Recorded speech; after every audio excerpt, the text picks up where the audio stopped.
Good morning. Hi, I'm Daniel Drake. I'm an editor at the New York Review of Books. I'm your morning's moderator. We are apparently waiting for a certain borough president to arrive and say a few words, but in the meantime, we thought we'd get some introductions underway. Before we begin, I would like to let you know that books by authors in this program can be purchased from Books on Call NYC, where the authors will also be signing their books immediately following this program. Authors, at the conclusion of the program, please go directly to your signing tables. Also, at the conclusion of this program, we ask everyone to leave their seats so that the next audience can be seated. Okay. To my right is Sarah Chihaya. She is the author of Bibliophobia, a memoir, and a co-author of the Ferrante Letters, an experiment in collective criticism. She is a critic, essayist, and editor, and is the recipient of a 2023 Whiting Creative Nonfiction Grant. Her work has appeared in The New Yorker, the New York Review of Books, The Nation, New York Magazine, and the Yale Review, among other places. She lives in Queens, New York.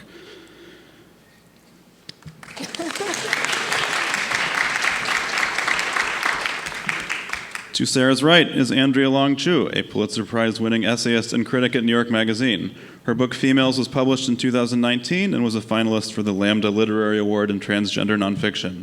Her writing has also appeared at N+1, The New York Times, The New Yorker, Art Forum, Book Forum, Boston Review, The Chronicle of Higher Education, 4 Columns, and Jewish Currents. Her newest book, Authority, was released in April 2025.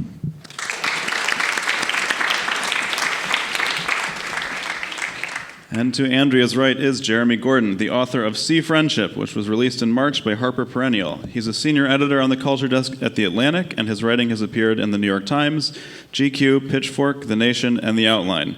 He lives in Brooklyn with his wife, Jen, and cat, Helen.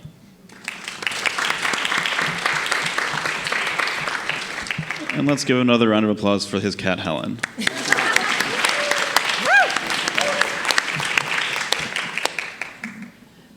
Are we still waiting? We also have cats. Oh, Andrea and Sarah also have cats? What are their names, Andrea? My cat's name is Jameson. She just had an ear procedure, so she's wearing a little cone at home.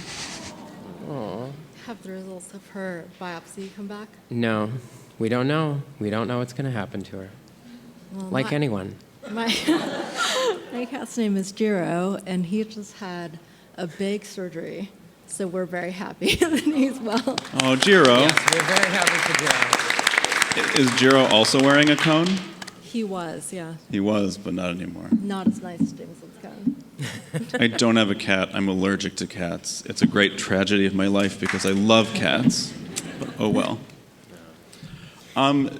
Do we want to sort of get started and then stop awkwardly and then restart again?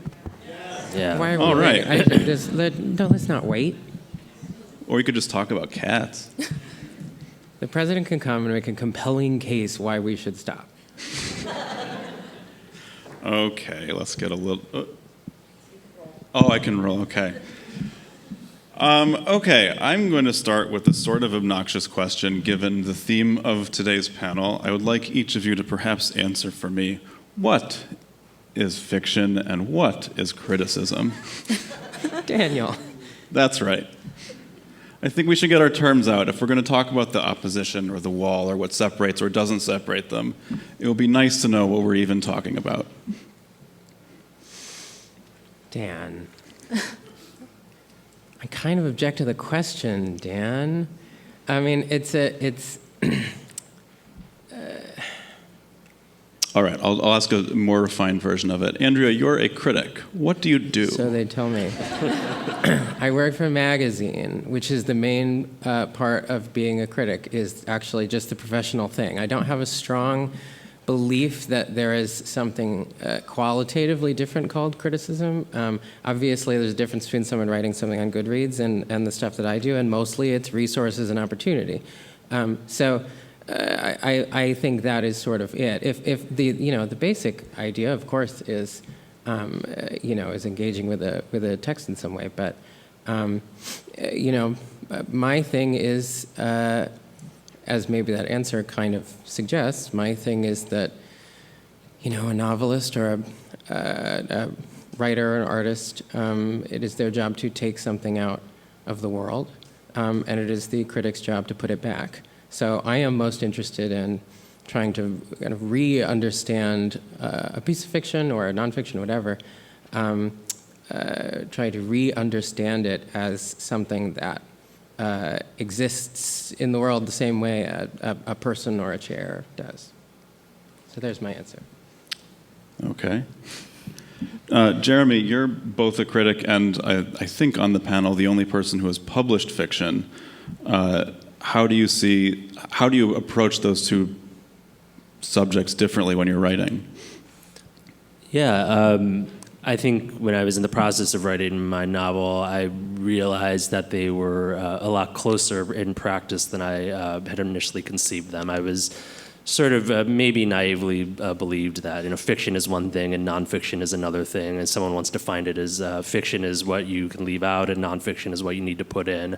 But on some level, both of them were, to me, the act of trying to bring a reader along on some, not journey is a little precious, but trying to make connections, perhaps, and sort of, I have a set of ideas or conclusions that I'm interested in exploring, and how can I, through the miracle of tone and syntax and diction and whatnot, bring someone along with me and try to put them on my level, if for a brief moment.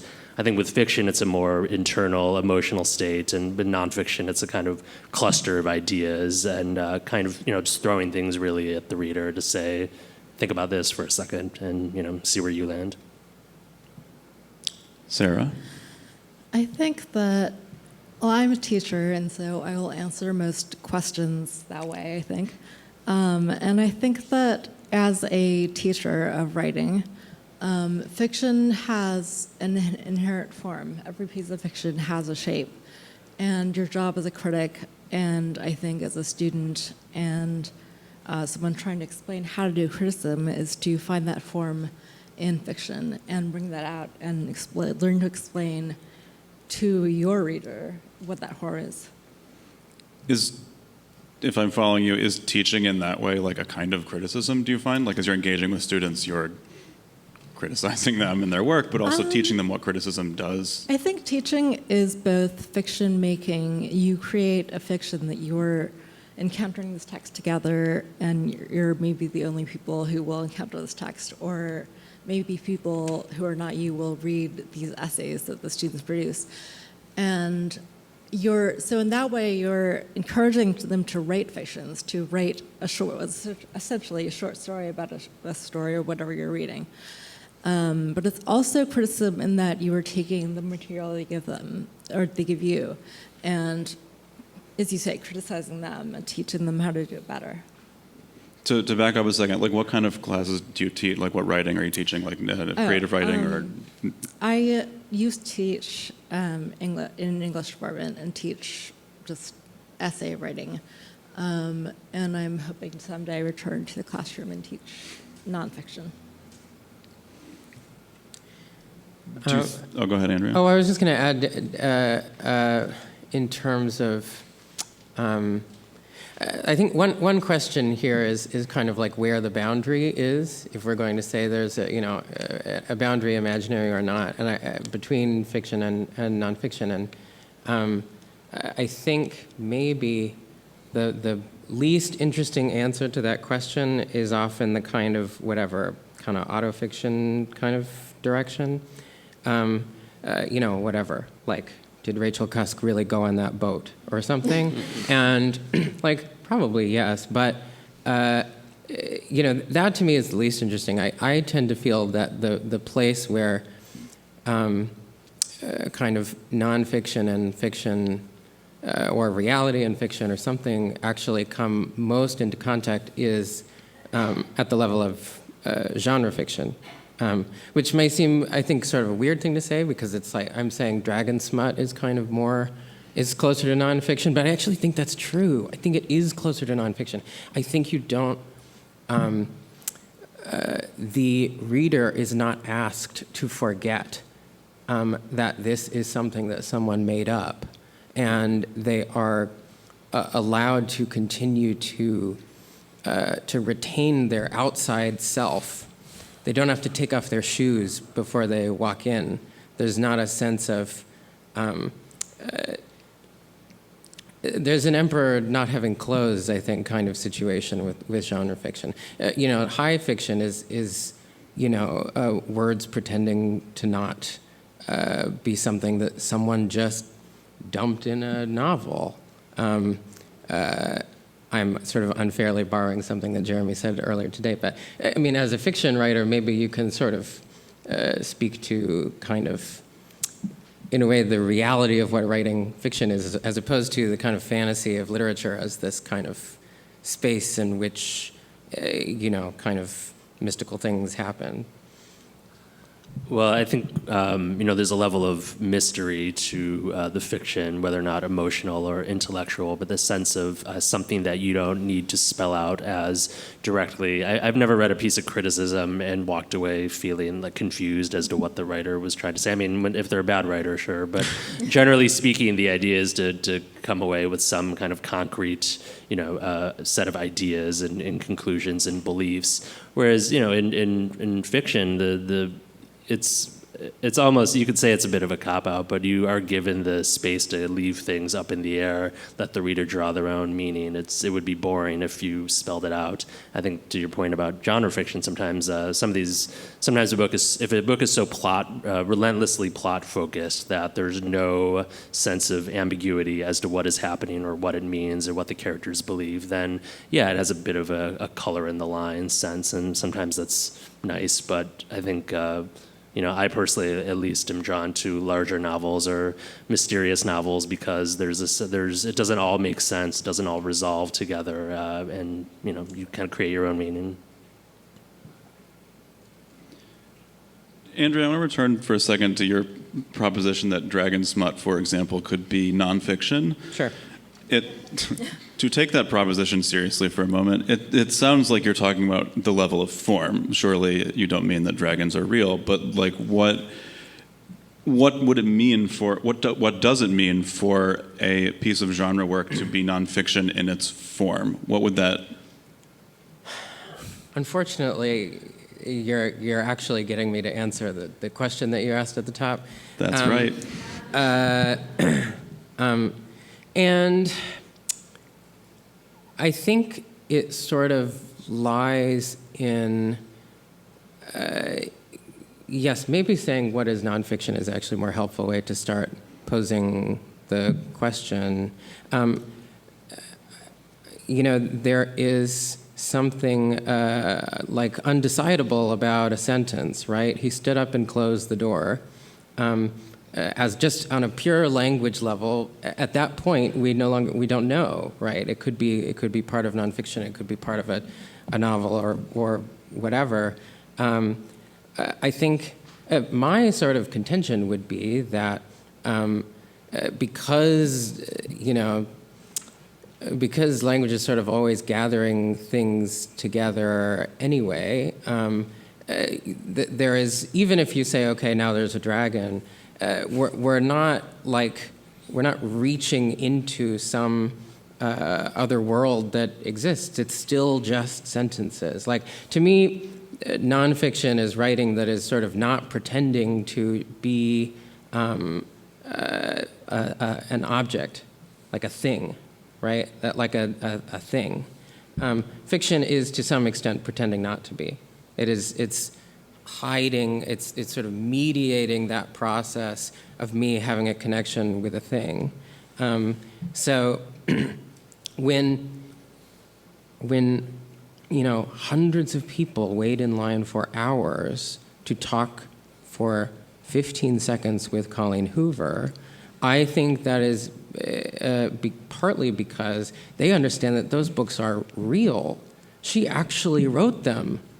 Right? Can you imagine? She actually wrote them, and I actually read them, and now we have a relationship of some kind. Like, yes, parasocial, whatever, but like fundamentally, there was a real material event that happened between us, and I think sort of in the finer corners of literary criticism, we're asked to imagine that that event never happens, and that we stay inside the text, or we don't disrupt the integrity of the fiction by bringing in whatever personal details about the author or about its sales or whatever. But so that's sort of what I mean about the dragon smut being closer to being real, is not that dragons exist, but that books about dragons tend to be books where we don't pretend like they don't exist. The books themselves don't exist, which I think we do with literary fiction. So, just to clarify, nonfiction is dragons or no dragons. Nonfiction is, there's that sort of barrier is effaced between life and fiction, and so it's contiguous with real life. And the ask, the demand that the fiction author makes to relate or to identify is to say, my world now contains dragons, or whatever. Yeah, and there's so there's my answer to Dan, which is that fiction is sort of nonfiction pretending not to be nonfiction. Or and maybe, again, nonfiction stops being the most useful term, but just that it is, it's an object pretending not to be an object, and that's pleasurable. I'm not saying that's a bad thing, but I do think that the object part of it is more fundamental, and is, at least, I think you always come into contact with that as a critic, and if you don't manage to come into contact with that, then I think you've really passed up a really critical opportunity. To clarify a little more, you should wait in line after this to meet us and buy Exactly. books Yes. and say hi. We're all very friendly. It turns out that we like to all meet. exist. Yeah. It's good that you bring up criticism then. What, in this little schema we've drawn, what is the critic's job to interpose with fiction or nonfiction? Wait, sorry, can you repeat that one more time? What is the critic's job in this scenario? Like, where do they sit? The reader is encountering the fiction or non-fictional book as some sort of real object in the world or not. When does the critic get involved in that process? I think you trust that a critic is bringing a larger framework. I mean, a larger context. I mean, the dirty secret is that there's no real, you don't get licensed to be a critic. There's no set of, there's no bar exam to pass or no set of medical procedures that you have to master. But the trust as a reader is that a critic is bringing their own ideas, their own methodology, their own tradition to a text or a piece, and part of the fun is trying to get on the same, deciding if it's a wavelength for you, deciding if the things that they're bringing are in fact illuminating the text. So I think that the critic's responsibility is to keep engaging, keep absorbing, not to sound bland about it, but there's a tremendous pleasure in just continuing to it's there's a video game, Katamari Damacy. I don't know if anyone is. I think I'm saying that right. Yeah, you know what I'm talking about. But you start out as like a ball, and you're just rolling over things and picking it up and getting bigger and bigger and absorbing and becoming this kind of unwieldy ball of material. And that's all of us. That's what we all are. Just a big sticky ball of things. Sarah and I have actually spent hours playing Katamari Damacy. But that to this point, Sarah, I was going to ask, sort of, to throw another term in there, the sort of reading versus criticism, or reader versus critic. Is there a point at which you start or stop being one of them and become the other, or do they coexist? Well, I think that we disagree on this. I think that there's a spectrum along which every reader is somewhere, from reader to critic, and you have to be a reader first to become a critic. And I think that there's a point at which, or a zone you pass through, where you go from being a reader to being a critic, and from being able to, from just reading and just encountering the thing and thinking it's part of your world, and then going further along and recognizing what the parameters of the world that you've been engaged in are, and then to be able to analyze them and to criticize them on their own, to see your own reading experience and to be able to comment on that, I think is necessary to criticism. So I think that every critic starts out as a reader. Not every reader ends up as a critic. I would agree with this. I think we agree more on that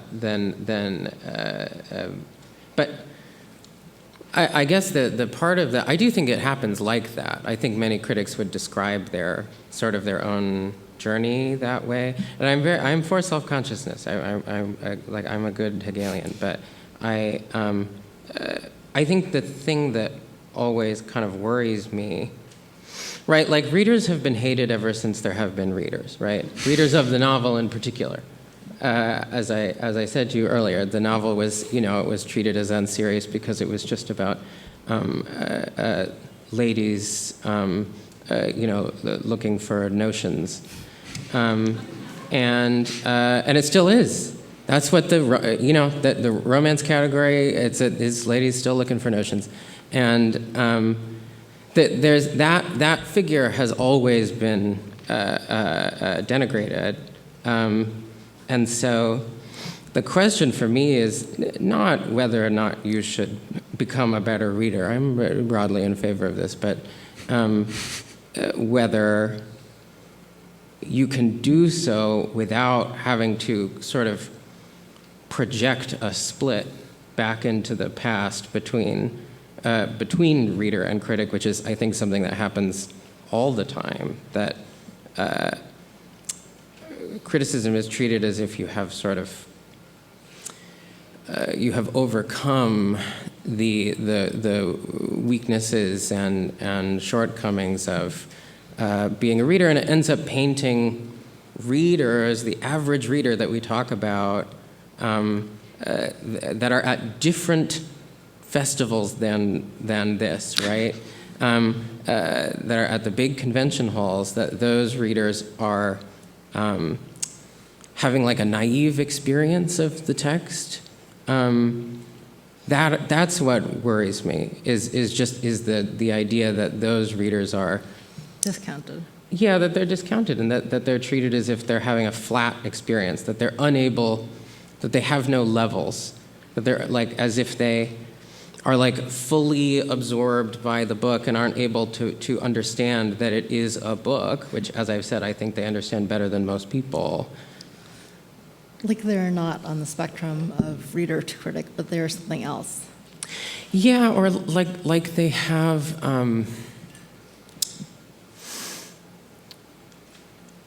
I think we, in sort of whatever echelon of criticism, imagine that there is a kind of reader that is just looking to have fun and is just reading for pleasure and has no critical thoughts about the text, is just consuming. And yes, there is an extent to which this is true, and there's an extent to which probably anyone who consumes literary fiction also consumes something like that in some medium. So it's familiar to us as a category. And I think, in other words, I don't think you have to achieve self-consciousness, right? You have it already. You don't have to make it. You have to maybe achieve consciousness of your self-consciousness or something, but Or you have to choose when you utilize it. Yes, you can develop another, which is I guess sort of more an ethical question about sort of the responsibility of self-consciousness. But those people, that kind of reader knows what they're doing. They don't fully lose themselves. They don't get Jumanji'd into the book, right? And even if you get Jumanji'd into the book, right? It's not like Robin Williams forgot that there was a real world. He was, in fact, very, very intent on getting there, right? So the idea that doesn't stay, that amount of detachment or distance just doesn't apply at whatever sort of lowest, bottom feeder level of reading, I think is kind of pernicious. Well, I do think the critic has, at least the ones I enjoy the most, have what I call like a sort of benevolent skepticism to them, where they have a layer of defense when it comes to, their first reaction is not the truest one, but at the same time they're able to kind of step back a little bit and put things into their proper place, and there's a trust that evolves from when you can sense that someone is, hating, so to speak, but that they also can give credit where credit is due. And there's a sort of, to me, a trick of removing your emotions from a situation while also making it very clear that you have emotions and you have a point of view and a perspective. This is maybe a wonky analogy, but I was recently, my wife and I were revisiting Andrea Agassi's memoir, and Andrea Agassi really hates Pete Sampras. Anyone who never followed tennis in the 90s, two very famous players who were head-to-head rivals, they really don't get along. But then in the memoir, Andrea has a passage where he really speaks very earnestly and lovingly about Pete as like a player and what he did for him. And I had this moment of like, wow, he must be telling the truth because I know that he hates them on a personal level, and yet at the same time he cannot ignore reality and how things are. And there's a sort of fairness to that where it makes it easier to believe his truth and that he is not just saying this for appearances, because why would you give credit to someone who you really don't like as a person unless it was true? Seems like part of what you're talking about is like having some fidelity to your, I don't know, your I mean, you said emotional, but to sort of your like lizard reaction to the thing, instead of just pretending that you're coming in as like a mind. Yeah. I think it's important to distinguish between, one thing the prompt for this panel does not do is distinguish between academic critics and like magazine critics or newspaper critics, people who actually interact with readers, and people who write, and I count myself as a recovering academic, like someone who writes for other academics. And so I think of it... For no money. For no money. That's very important. That's for no very money. important, yeah. And I think the academic critic should almost have a different name, because they are more that model of like writing for the sake of sort of intellectual argument that posits that the text exists alone and does not have a readership of different kinds, and only has one kind of readership. And if you're not that kind of reader, this is not an article for you. But the magazine, what we in academia call the public-facing critic, has like, I know, which is ridiculous, because it posits that some writing is private. Yes, the one JSTOR is private. Yeah. Well, it is. But the writer who writes for people to read also writes for people who read, right? The writer who is writing sort of professionally for other professionals is not thinking about that reader who reads, the Dragon Smut and literary fiction in the same plane ride. They're thinking about the reader who is only reading like for the purpose of writing an article, probably. And so I think that's an important distinction that we've not really discussed, that the writer of, like what any of us do, writing for people who are readers is different from writing, and I mean no disrespect to people who write for other academics, having been one, but there's something very different. I think a model of readership, or a model of thinking of how readers are, that suggests that you either write for people who read books, or you write for people who read books about books. Yeah. I think readers are more forgiving than critics is another element. This was something I was thinking about when I was writing my own novel, and I would sort of means test these sections and with my critic brain and think, oh, is this consistent? Does it all, have I sketched everything out appropriately? But then I sort of approached it from the other side, which is that when I like a book, a book can make any sort of transgression. Half the sentences can be kind of whack. The plot doesn't have to come together. The characters can be similar. But if I like it, if there's just sort of a fundamental kernel of voice or tone or idea that I fundamentally am on board with, I will forgive almost anything. And conversely, if a book is technically perfect, if the sentences are wonderful, the characters are all, they're all distinct and the plot goes in interesting directions. But if I kind of just don't like what it's doing, then I'll stop the book. I don't need to finish it. And that was very relieving writing the book to realize that, I think with criticism, it's often about control. You're knocking on the side of the ship and testing for leaks and impurities and making sure that everything is of a piece. But at some point, it doesn't really matter. You have to push it out to sea. And this metaphor is collapsing as I say it because readers don't. Sinking. They get on the they get on the ship while it's sinking. I don't know the point, but the point being that a reader sort of they bring themselves to something, and we are all little distinct little jewels of human beings. Which is to say that you can't really plan for what someone's reaction is going to be because everyone is different, and which is a very obvious thing to state. But I think when I personally was writing the book, I had this flash of a realization: oh my God, human beings are all different, and everyone will think of my book differently because you got race, we got gender, we got age. Holy shit, there's all these variables, and then that sort of freed me from the anxiety of making sure that something looked the same to everyone because it just doesn't. We're going to have to transition to Q&A in just a second, but I did want to ask one more question to the three of you. Looking at the writing side rather than the reading side, who do you write for when you are writing? Who is it? Who is your imagined audience? I write for people just like me. I write often thinking about students that I've had and how they would like to read something that appeals to them and is instructive to them.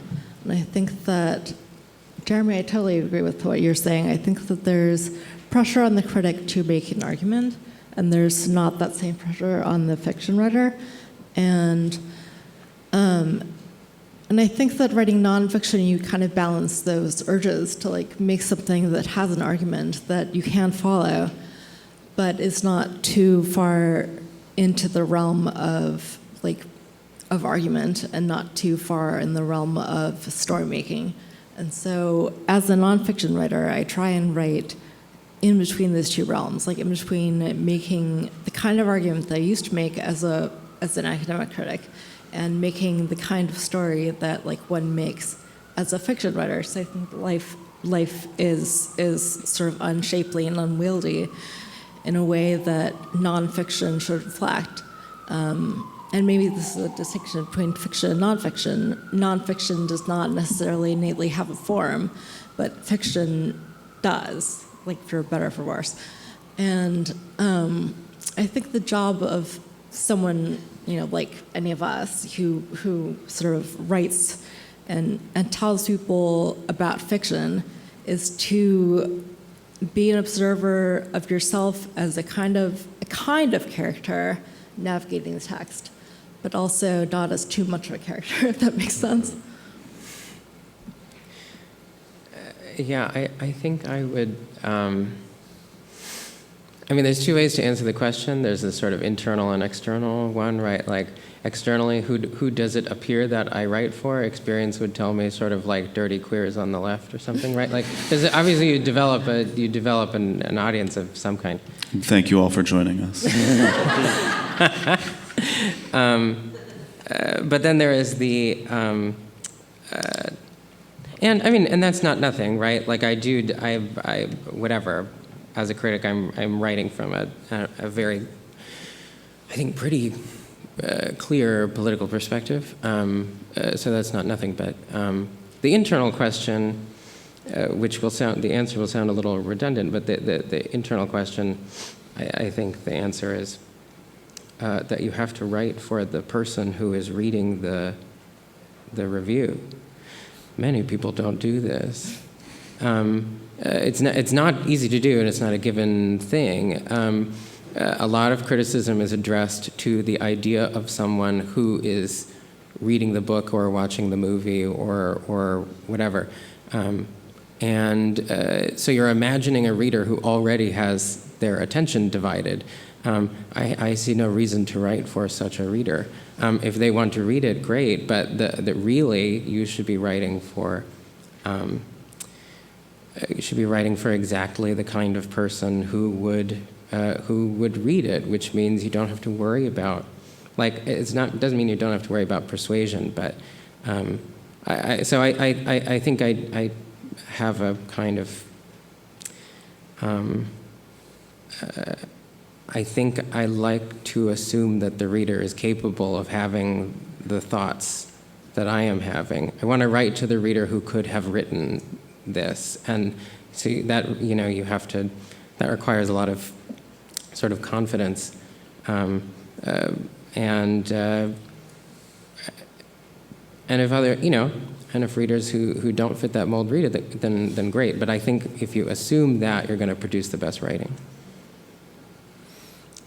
With nonfiction, I primarily write for my editor, whose job it is to, do a good job. I want to make their life easier. I want to file a clean copy on time within a reasonable word count, and not belabor the process. But as far as more seriously, I guess I imagine every piece that I do is for a reader who is curious, but is willing to learn. Sounds so it's corny, but there is a level of, I imagine what it takes to actually sit down with a piece and step aside if, you're not professionally unemployed and can't just read articles all day, which is great to be able to do that. But I like to imagine that I'm at least catching someone's attention and bringing them along somewhere. But with fiction, it is, there's a more selfish motivation, which is that I was just writing for myself on some level, as writing the type of book that I myself would enjoy, which was really the only barometer of taste. The fact that, years after, when I was working on final edits, I would be sitting in my apartment just reading over the text and laughing, and my wife would ask me what's so funny, and I'd just be like, it's me, it's my own writing. I'm laughing at these sentences that I wrote 4 years ago and have read over and over and over, and yet it's just hitting me fresh, and I'm like, man, this is good stuff, whoever came up with this. But that was the kind of purist test that I was doing some, because even though my writing had changed a lot in the years since I started writing the book, the fundamental thing was still something that was very appealing, at least to me, which at the end of the day is the only confidence I could have, is that, well, I still like it, and whatever. Okay, I think we should go to questions, but I do want to leave you with a short line from Sarah's wonderful book that I had structured a question around, but it's too late, so I'll just read the line. I felt like I was the only person in the world who really loved books, and wondered if books, in a strange way, could ever really love me back. That desire to be loved back, that, surely, is where the trouble began. Yay, Sarah. We've got a microphone up front. Does anyone have any questions? Hi, thank you so much for this. I think the critic Pauline Kael said that she felt you could either write about a movie before it came out or 10 years later once the dust had settled, because it was very hard for her to get the hype and the voices of other critics out of her head. And I wonder how you feel about that, or maybe if those voices are valuable to you.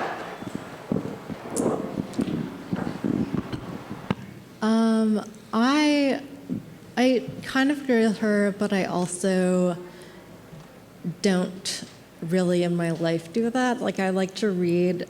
I like if there has been a review before mine, because I can tell if someone thinks what I thought, or if they've scooped me or something. And so I do like for there to be that critical space and to be able to say, well, this is unadulterated, what I think about this text, or this is what people have thought about it for the last 10 years, and I think differently. But there's something conversational about having another immediate response and feeling like you can speak back to that person. Yeah, The Guardian usually publishes about I don't know, 7 business days before the book comes out in the US. You can usually, if I'm finishing something, we will be able to see the Guardian piece beforehand, which is always nice. Yeah, I think it's you need to have the confidence to not age well, and be confident that you are creating kind of a first draft of history, because I mean it's easy to take for granted, but it's such a wonderful thing to be able to think to yourself, what did people think about a book or a movie or album when it came out, and find that as it existed in real time, regardless of whether or not it aged properly. I mean, it is this sort of shifting consensus that builds this whole edifice of conversation that makes our lives that much richer. So I think it's okay. Do we have another question? Hi, thanks. So Sarah had mentioned the difference between nonfiction and fiction, as nonfiction being without form, and Andrea had mentioned the contrivance of unreality as being a kind of distance that can't be gapped or can't be crossed by the reader. I was curious because, when we're talking about criticism, isn't criticism as being persuasion or a kind of argument, isn't that necessarily a kind of form? And to what degree, I don't know, just leave it that. Isn't there necessarily a form, just in terms of narrative or in terms of saying, this is something I noticed and it's there? I think of this as a constant negotiation between the two. If you're writing anything that falls into the category of nonfiction, like history or criticism or memoir or whatever, it's giving a certain amount of shape to the events that really happened. And when I said that nonfiction has no form, I meant that life has no form, right? And so the things that we want to give shape to don't always have themselves a natural shape. And fiction, on the other hand, has a shape that you gave to it. And so I think the trick of writing nonfiction is to resist that impulse to give it an artificial shape. And when you're writing criticism, I think that you have to give a shape to argument, definitely. You have to give a sense of something that's akin to narrative for someone to follow you, but it also, you can't predetermine, if that makes sense. You can't give it too much of a shape before you have written it. You can't have in mind, we all have certain parameters in mind, this piece is this many words long, and a review looks like this, usually. But you're also sort of reinventing that shape every time you do it, right? You're kind of deciding how much can this piece take, how much shaping can it take, how much form can it take. Whereas with fiction, there's not that sort of illusion that Andrew was talking about, that everything has a shape on its own. Yeah, I think this has to be at the very end, right? I think one more thing I would add is, yeah, there are genres of criticism, certainly, and there is form on the writing level, but I do think that part of what you end up doing is ruining the book a little bit. You kind of have to ruin the book. And I don't mean you have to be an asshole. I just mean you show up in the book and you weren't supposed to. The book has its own thing going on, right? You ruin the integrity of the book by being there, by watching. I think there's an argument to be made that different things happen in the book. That you break the book a little bit. There is an element of kind of taking things or messing things up or